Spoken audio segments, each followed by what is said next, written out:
The yacht wasn't drifting, and it wasn't damaged by weather. Yet it was sinking in calm water for reasons no one on the shore could explain. When emergency crews boarded the vessel, they found no sign of its co-owner, Bob Chappell, a respected medical physicist who had spent the afternoon working below deck. The interior showed tampering investigators classified as deliberate, yet nothing on the surface indicated who had been on board or when the damage began. In the middle of that uncertainty stood Susan Neill-Fraser, Bob's long-term partner and the last person confirmed to have seen him before he disappeared. What followed became one of the most contested investigations in Australian criminal history. Forensic officers documented traces inside the yacht that raised more questions than they answered. But the question that confused them the most was that, how did a routine day on the water end with a missing man and a sinking yacht? And what exactly happened inside that yacht during the hours that no one witnessed? You are watching Crime Insider. Don't forget to hit that subscribe button and drop a like on the video. On the morning of 27th January 2009, a crew member on the River Derwent noticed the yacht Four Winds sitting low in the water. The yacht was tied up off the shoreline at Sandy Bay in Hobart, Tasmania, and its tilted position immediately stood out against the other boats anchored nearby. When officers boarded the yacht, they documented rising water inside the hull and signs that the vessel had taken on more than routine leakage. Court filings state that hoses linked to the engine compartment were found cut and clamps appeared loosened in a way investigators classified as inconsistent with mechanical failure. The scene no longer resembled a normal maritime incident, and police escalated their response to a potential crime scene. As officers moved through the lower cabin, they confirmed that Bob Chappell, the 65-year-old co-owner of the Four Winds, was not on board. According to subsequent reports presented at trial, Chappell had been working on the yacht the previous afternoon, completing maintenance tasks and preparing for further electrical upgrades. The absence of any distress call raised immediate concern. There were no signs of an accidental fall overboard on the open deck, and nothing indicated rough conditions during the night. Search and rescue teams were deployed around the Derwent River throughout the morning. Court documents show that police used inflatable craft, shoreline sweeps, and aerial passovers to locate any trace of Chappell. By midday, no life ring, clothing fragment, or drift trail had been found. The lack of physical evidence pushed investigators to reclassify the incident from a missing person case toward a suspicious disappearance. Forensic officers arrived on scene to document the condition of the vessel. According to their later statements, they recorded minor blood staining in the lower interior, though the quantity was small and did not indicate catastrophic injury. They also photographed tools, loose fittings, and areas where tampering appeared deliberate. Each detail fed into a growing list of anomalies that contradicted the possibility of an accident or medical emergency. While forensics worked below deck, senior investigators began reconstructing the last confirmed timeline of Chappell's movements. Public information released later through ABC News showed that Chappell had been alone on the yacht during the evening hours of 26 January 2009 while completing technical repairs. His partner, Susan Neill-Fraser, had taken the dinghy ashore earlier that afternoon. Police now needed to determine exactly when Chappell was last seen alive and who had access to the vessel during the night. By late afternoon, officers informed the media that the search would continue, but that circumstances surrounding the yacht were unusual. According to the initial police briefing archived in news reports, investigators noted the absence of any environmental or mechanical explanation for the yacht's condition. Nothing about the scene suggested a simple maritime mishap. Every new observation appeared to raise further questions instead of resolving them. As the first day of the investigation closed, the central issue remained unchanged. How did a routine night aboard a moored yacht end with a missing man? Answering that question required investigators to move backward through the final confirmed hours of 26 January 2009. According to Tasmania police briefings reported by ABC News, the day began routinely for Bob Chappell and Susan Neill-Fraser. Both had been working on the Four Winds in the days leading up to the incident, focusing on electrical and plumbing systems that needed upgrading after the yacht's delivery voyage from Queensland in late 2008. By mid-morning, Chappell had taken tools and materials aboard and planned to continue installation work below deck. Statements later tendered in court describe him as methodical with repairs, often spending long periods inside the cabin to check fittings and wiring. Witness sightings confirmed the yacht remained steady at its mooring throughout the day, and no unusual activity was reported along the water. According to Neill-Fraser's statutory declaration dated 28 January 2009, she traveled to the yacht that afternoon, used the dinghy to come ashore, and then drove to a hardware store in Glenorchy. She told police she spent a lengthy period browsing before leaving without purchasing anything. That movement formed the core of her account, and investigators recorded it as her official timeline for the late afternoon. Court documents state that Chappell remained on the vessel alone as daylight ended. Weather conditions were calm and the mooring field was active with holiday traffic earlier in the day. As evening approached, no witnesses reported disturbances, loud activity, or movement suggesting external interference with the yacht. The location was visible from the foreshore with residential properties overlooking the water. Investigators next reviewed Neill-Fraser's description of her evening after returning home. According to her statement, she stayed at the house through the night, made several phone calls, and did not return to the water. Phone records later referenced in court proceedings showed calls consistent with her account, though police noted gaps between timestamps that still needed clarification. Those gaps became part of the reconstruction rather than immediate contradictions. As part of the timeline work, detectives examined the couple's recent history with the Four Winds. Media reports from the time indicate both had invested significant effort into preparing the yacht for extended use after its arrival in Hobart in late 2008. The vessel had become a shared project, with Chappell handling technical tasks and Neill-Fraser managing logistics and supplies. Records showed they had sailed it from Queensland to Tasmania in December 2008, anchoring it at Sandy Bay shortly before the new year. Police also reviewed the couple's general routines. According to ABC reporting on evidence later presented at trial, Chappell often worked alone on onboard systems during daylight and expected to be collected or contacted if he needed assistance. Neill-Fraser typically handled transport to and from shore, but had no set schedule on the afternoon of 26 January. That pattern matched her own description of events. By the end of the second day of investigation, the factual framework for the hours before the yacht was found had been assembled. Chappell was on the Four Winds, working through maintenance tasks, and Neill-Fraser left the foreshore earlier that afternoon, stating she remained home afterward. The next step required investigators to examine how that routine evening, supported by separate accounts, aligned with the damaged vessel discovered the following morning. Investigators moved to the next phase by comparing the assembled timeline with the physical state of the Four Winds. According to Tasmania police statements documented in court filings, the condition of the yacht did not align with an overnight mechanical failure. The cut hoses, displaced fittings, and controlled flooding indicated human intervention. This contrast prompted detectives to begin reviewing every person with access to the vessel on 26 January 2009. The first priority was verifying Chappell's final confirmed hours. Police spoke with neighbors, marina users, and shoreline residents.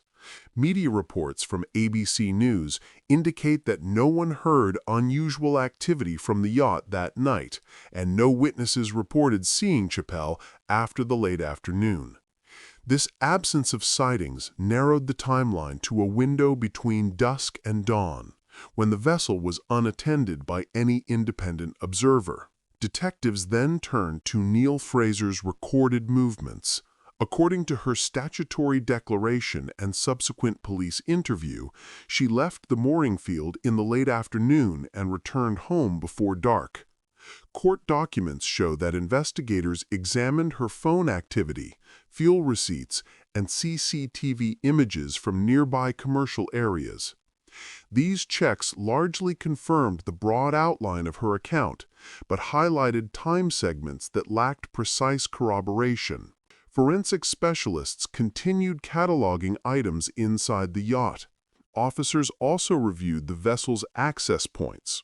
Reports tendered at trial indicate that the Four Winds had no signs of forced entry on the main hatch or companionway. The dinghy was accounted for, secured at its usual position. These observations suggested that whoever altered the yacht had prior familiarity with its layout or boarded without leaving visible disruption. With physical evidence pointing toward deliberate interference, detectives expanded interviews to friends, associates, and nearby boat owners. Multiple reports, including summaries from the Mercury and ABC News, note that no individual came forward claiming to have seen unknown persons on or near the vessel that night. This lack of external sightings left investigators focused on the small circle of people known to have regular access.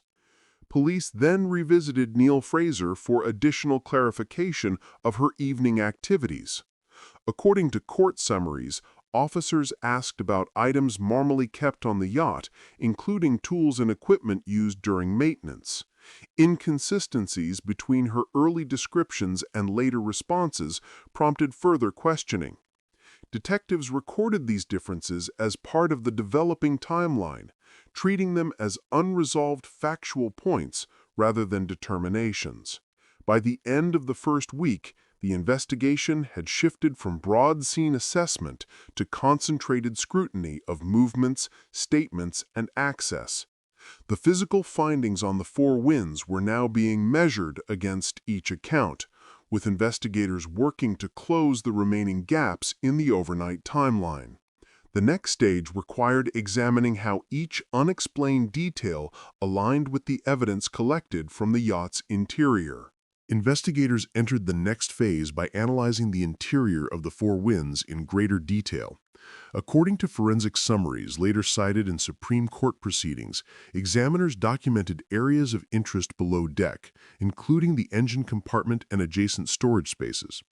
Each finding was photographed, recorded, and logged into the evidence system before any interpretation was made. This phase aimed to transform observations into verified points that could be measured against the timeline assembled earlier. One of the earliest findings involved the condition of the engine hoses. Court filings state that clamps had been loosened and hoses were cut in a manner inconsistent with accidental detachment. Forensic officers noted that the cuts appeared clean rather than torn, and the surrounding fittings showed no signs of being damaged by mechanical stress. This detail supported the earlier assessment that the yacht's flooding had been caused deliberately. Forensic technicians then examined the small blood traces identified in the lower cabin. ABC News reporting on trial evidence confirms that luminol testing highlighted several areas of interest, though follow-up chemical analysis found the staining to be limited in quantity. The pattern did not indicate a large-scale event, but was still flagged as relevant due to its location and proximity to the tampered components. The samples were collected, labeled, and forwarded for laboratory review. During this examination, officers also documented tool placements and storage areas. According to court summaries, some items appeared out of position compared to earlier statements about the vessel's organization. The aim remained to map each anomaly onto the developing chronology of the night. The starboard walkway became a significant point of focus. Court documents show that on 30 January 2009, after the yacht had been moved to Goodwood for controlled examination, luminol revealed a reactive area along the deck surface. The sample, taken from a location about 9.45 meters from the bow, later tested negative for blood, but positive for a full female DNA profile. This profile did not match Chappell or Neill-Fraser and was recorded as belonging to an unidentified individual at that time. Laboratory analysis progressed over the following months. According to evidence later presented in court, the unidentified profile was eventually matched in March 2010 to Megan Vass, a teenager known to police for unrelated matters. The discovery was entered into the case file without conclusion, as investigators noted no witness sightings placing her at the yacht on the night in question. Vass later denied ever being on the vessel when interviewed by detectives. Forensics also included a systematic review of fingerprints across the yacht. A fingerprint examiner, as reported by ABC News, informed the Supreme Court that no fingerprints belonging to Neill-Fraser were identified on the vessel during processing. Officers recorded that many surfaces showed smudging or partial prints unsuitable for comparison, which limited the amount of usable data. By the end of the forensic phase, investigators had compiled a catalog of physical findings: deliberate hose tampering, minor blood traces, displaced items, and a DNA result that required further scrutiny. None of the data alone answered the central uncertainty, but each point added structure to the investigative model of the night. The next step involved determining how these physical findings aligned with the developing assessments of movement, motive, and access. The next stage of the investigation required detectives to compare the forensic record with the timeline statements already taken. According to court filings, investigators reviewed each interview given by Susan Neill-Fraser, paying close attention to differences between her first statutory declaration on 28 January 2009 and details recorded in later questioning.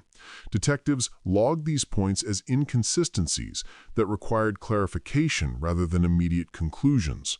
This administrative step became part of the final pre-arrest briefing.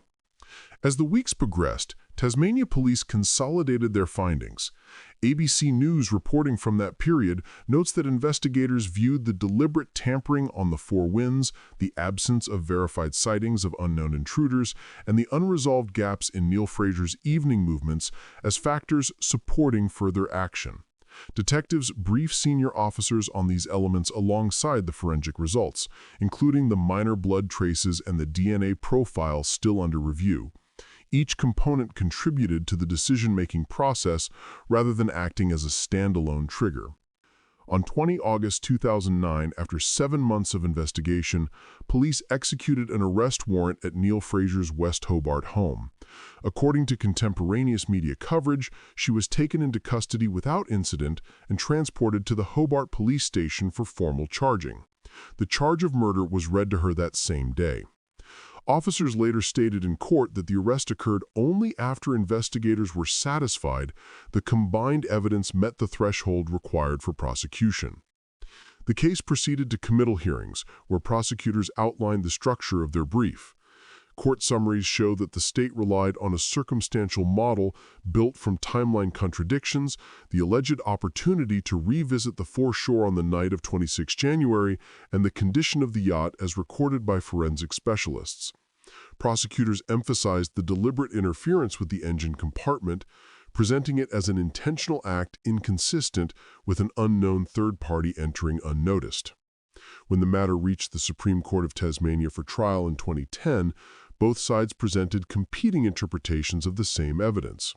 According to ABC reporting from the courtroom, the prosecution argued that Neill-Fraser had the opportunity to return to the yacht after dark and that several elements of her earlier statements were unreliable. They also highlighted the physical findings aboard the vessel, including the hose tampering and small blood traces, as supporting their theory of a violent incident. The defense responded by underscoring the absence of direct evidence. As recorded in trial transcripts and media reports, they noted that no fingerprints belonging to Neill-Fraser were found on the Four Winds, that no weapon was recovered, and that Chappell's body had never been located. Counsel argued that the case depended on inference, and that the possibility of unknown intruders had not been fully excluded. They also pointed to the DNA profile linked to an unidentified female at that time, describing it as a detail requiring further explanation. Throughout the proceedings, witnesses were called to clarify technical aspects of the yacht systems, the forensic samples, and the timeline of phone records. Court documents show that expert evidence focused on reconstructing the vessel's state during the night and assessing whether the physical damage could be attributed to accidental causes. Each component was presented to the jury in sequential order to maintain a clear narrative structure. The jury returned a verdict of guilty in October 2010. Neill-Fraser was sentenced to 26 years imprisonment, later reduced on appeal to 23 years with a 13-year non-parole period. The conclusion of the trial moved the case from investigative scrutiny to the appellate phase, where each point of evidence would be reviewed under higher judicial standards. The appellate process began after sentencing. Court records show that Neill-Fraser lodged her first appeal in 2011, arguing errors in how the trial weighed circumstantial evidence. The Tasmanian Court of Criminal Appeal reviewed the handling of forensic items and her statements, then upheld the conviction while reducing the sentence to 23 years with a 13-year non-parole period. She then sought special leave to appeal to the High Court of Australia. According to High Court summaries, her application challenged the strength of the circumstantial model. Leave was refused, ending the first phase of review. A legislative change later introduced a new right of appeal for cases involving fresh and compelling evidence. ABC News reported that the amendment created a pathway not previously available under Tasmanian law. Neill-Fraser applied under this provision in 2017, focusing on the DNA profile recovered from the starboard walkway of the Four Winds. Appeal hearings examined expert evidence on DNA transfer, the reliability of Megan Vass's statements, and the context of her interviews. Vass denied ever being on the yacht, consistent with her original account, requiring the court to assess whether the DNA alone met the statutory threshold. The court also reviewed submissions on investigative procedures, including sample handling and testing sequences. Prosecutors maintained that earlier courts had already addressed these issues. In November 2021, the Tasmanian Court of Criminal Appeal dismissed the second appeal, finding the material did not meet the standard of fresh and compelling. With appellate avenues exhausted, attention shifted to parole and the conditions that would govern any release. With the appellate process concluded, the case moved into the parole phase. Court records show that Neill-Fraser became eligible for release after completing the 13-year non-parole period set during her first appeal. The parole board reviewed behavior reports, risk assessments, and the impact on the Chappell family before making its determination. In October 2022, the board granted parole. ABC News reported that Neill-Fraser was released under supervision after serving around 13 years of her 23-year sentence. Standard conditions applied, including reporting requirements, travel limits, and restrictions on contact with individuals connected to the case. Additional conditions were later imposed on her communication with the media. According to statements from the parole board reported in the Mercury, limits were introduced to prevent commentary that could cause distress to the Chappell family or contradict findings upheld by multiple courts. In May 2024, these restrictions were formalized in writing, prohibiting interviews or public statements about the case. By early 2025, Neill-Fraser challenged the media restrictions in the Supreme Court of Tasmania. Public filings show her legal team argued that the directive exceeded the board's powers and infringed on the implied freedom of political communication. The board responded that the condition was necessary to manage the consequences of release. Media outlets continued reporting on differing public views, with supporters questioning aspects of the case and prosecutors maintaining that every court had affirmed the verdict. As the matter returned to the Supreme Court for further consideration, the case shifted from evidentiary review to questions about parole administration and the limits of public communication. As we close this case, we want to hear your perspective. Do you believe the verdict delivered in court reflected the evidence? Or do you feel there are unresolved questions that still shape how this case is understood today? Share your thoughts in the comments and let us know where you're watching from. Your insight adds value to every story we cover. If you want more factual, carefully told true crime investigations like this one, make sure to subscribe to Crime Insider so you never miss an update.